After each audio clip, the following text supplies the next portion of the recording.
J'ai changé ma vie en 2 ans et voici comment j'ai fait. À 27 ans, tout semblait parfait. Un job que j'aimais avec un salaire qui augmentait chaque année.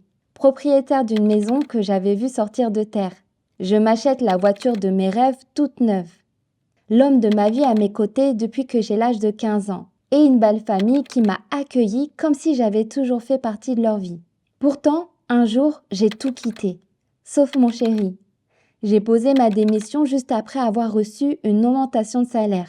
J'ai vendu mes meubles, mis ma maison en location et dit adieu à la voiture de mes rêves.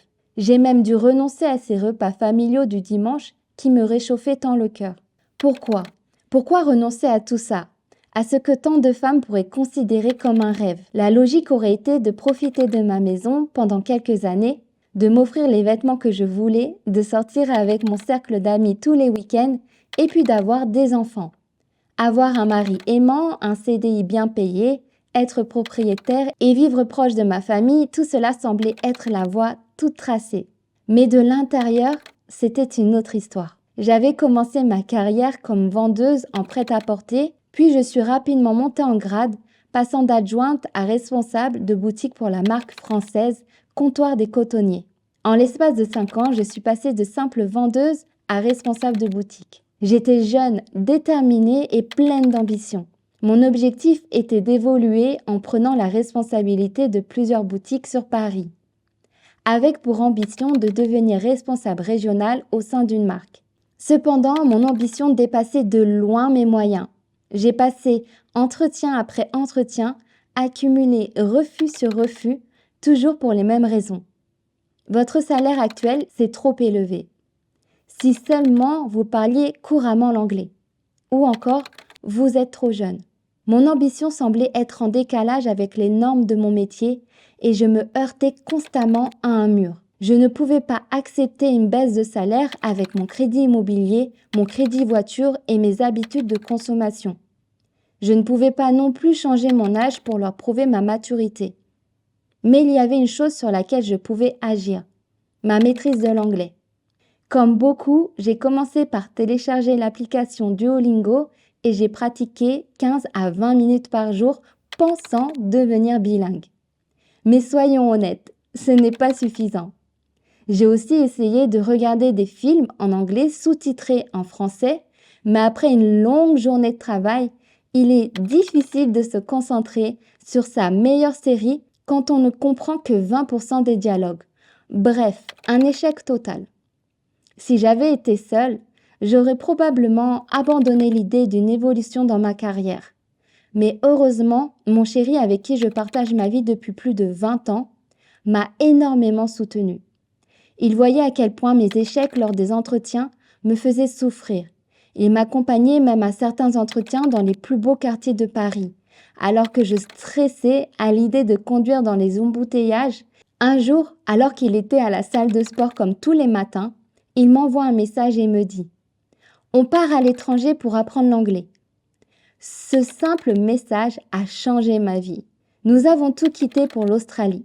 Nous sommes passés d'une maison de 3 chambres remplie de meubles à seulement 2 valises. Beaucoup nous disaient « Vous êtes fous, pourquoi quitter un CDI bien payé pour aller dans un pays où vous ne parlez même pas la langue ?» Ces remarques n'ont fait que renforcer notre décision. La première année en Australie a été sans aucun doute l'année la plus difficile de ma vie. On est passé d'une situation confortable où on dépensait sans vraiment compter à une réalité où on n'était même pas sûr de pouvoir mettre quelque chose dans notre assiette. Un jour, notre compte bancaire est même tombé à 3 $ australiens. Pas même assez pour acheter un paquet de pain de mie. Heureusement, mon chéri s'est souvenu qu'on avait cumulé assez de points sur la carte fidélité d'un fast-food qu'on adorait pour avoir la moitié d'un poulet gratuit. Ce poulet nous a littéralement sauvés. Et le lendemain, comme par miracle, ma sœur a fait un virement sur notre compte bancaire après avoir ressenti notre détresse au son de notre voix. La recherche d'un travail en Australie a été aussi semée de refus. Mon anglais scolaire ne suffisait pas. Mon niveau était tellement bas que chaque conversation en anglais me semblait être en chinois. C'était démoralisant. Je me sentais impuissante et incapable. L'idée de retourner en France nous a traversé l'esprit plus d'une fois. Mais nous avons tenu bon. Nous étions là pour apprendre l'anglais et nous allions le faire peu importe les obstacles. L'un de nos premiers jobs a été du picking. C'était de cueillir des pommes puis des raisins. C'était un travail qui ne nécessitait ni la maîtrise de l'anglais ni d'expérience, mais qui était seulement payé 200 $ australiens la semaine. Par la suite, j'ai même fait le ménage dans une salle de sport. Une expérience assez déstabilisante. Surtout quand on pense qu'1 an plus tôt, j'étais moi-même membre d'une salle de sport.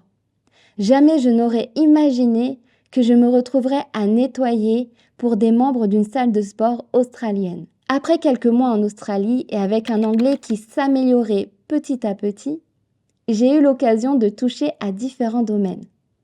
J'ai exploré le monde de l'affluence en mode, fait du montage vidéo pour des boutiques en ligne et même vendu des bougies pour une marque française. Mais c'est en aidant mon chéri avec sa boutique en ligne que j'ai vraiment découvert ma passion.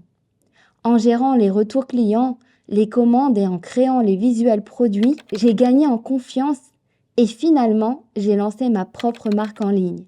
Un autre défi qui aurait pu rester dans l'ombre et ne jamais voir le jour a été de lancer ma chaîne YouTube, dédiée à aider les autres personnes à réussir à leur tour dans la vente sur Amazon. Pendant des mois, j'ai procrastiné, rongée par la peur d'être jugée. Chaque fois que je pensais à tourner ma première vidéo, l'anxiété me paralysait. Mais aujourd'hui, je ne regrette rien. Recevoir les remerciements de mes élèves et voir leur succès grâce à mes conseils et mon expérience est une immense source de satisfaction qui me motive à continuer. Aujourd'hui, je travaille à mon compte depuis chez moi, vendant les produits de ma marque tout en aidant d'autres personnes à faire de même. J'apprécie la liberté de choisir mes horaires, ce qui me permet de passer du temps précieux avec mon bébé de seulement 7 mois et l'homme avec qui je souhaite passer mes vieux jours. Bien que je vive aux Émirats dans la ville de Dubaï, souvent perçue comme une ville du bling-bling, pour moi c'est un véritable sanctuaire. C'est ici que je peux me promener chaque matin avec ma fille, sans m'inquiéter de sa sécurité. Cet endroit est un exemple d'acceptation où toutes les religions et toutes les ethnicités coexistent, ce qui est essentiel pour moi en tant que mère d'une fille métisse. Si je devais donner des conseils à mon moi de 20 ans, voici ce que je lui dirais. Ne laisse pas la peur du regard des autres te freiner. La critique est inévitable et souvent alimentée par l'envie. En général, les personnes qui t'entourent préfèrent que tu ne les dépasses pas. Ose penser différemment et suis ta propre voie. Fais ce qui te semble juste et non ce que les autres attendent de toi. N'hésite surtout pas à toucher du doigt tes rêves, car cela te donnera l'énergie et la motivation nécessaires pour les réaliser un jour. Personnellement, voir ces magnifiques villas au bord de la mer en Australie a été une source de grande motivation pour moi. J'ai réalisé que la vie dont je rêvais était réellement possible. Sors de ta zone de confort. C'est en te surpassant que tu découvriras des facettes insoupçonnées de ta personnalité. Ce sont précisément les moments où je me suis forcée à avancer qui m'ont le plus fait progresser dans ma vie. Évite de t'endetter inutilement pour des biens matériels qui ne font que masquer la réalité de la richesse. Les crédits peuvent te lier à une existence de dettes et de contraintes. Cette illusion de richesse disparaîtra le jour où ton patron te dira au revoir. Fais-toi confiance et pose-toi cette question essentielle. Dans 5 ans, vais-je regretter d'avoir essayé ou vais-je regretter de ne pas avoir tenté ma chance? Les personnes à la retraite regrettent souvent de ne pas avoir agi, mais elles ne te diront jamais qu'elles regrettent d'avoir tenté quelque chose. En résumé, le chemin vers la réussite est semé d'épreuves et d'échecs, mais chaque difficulté surmontée nous rapproche de notre objectif. Ma vie n'est pas parfaite, mais je suis consciente de la chance que j'ai d'avoir construit la vie que j'ai toujours souhaitée et d'avoir l'opportunité d'aider d'autres à réaliser leur ambition. J'espère que ma vidéo te donnera l'inspiration et la motivation nécessaires pour changer ta vie. Et pourquoi pas te lancer toi aussi dans la vente de tes produits sur Amazon.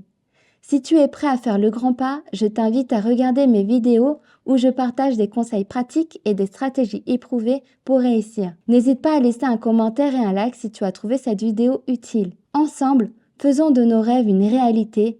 À bientôt pour une nouvelle vidéo.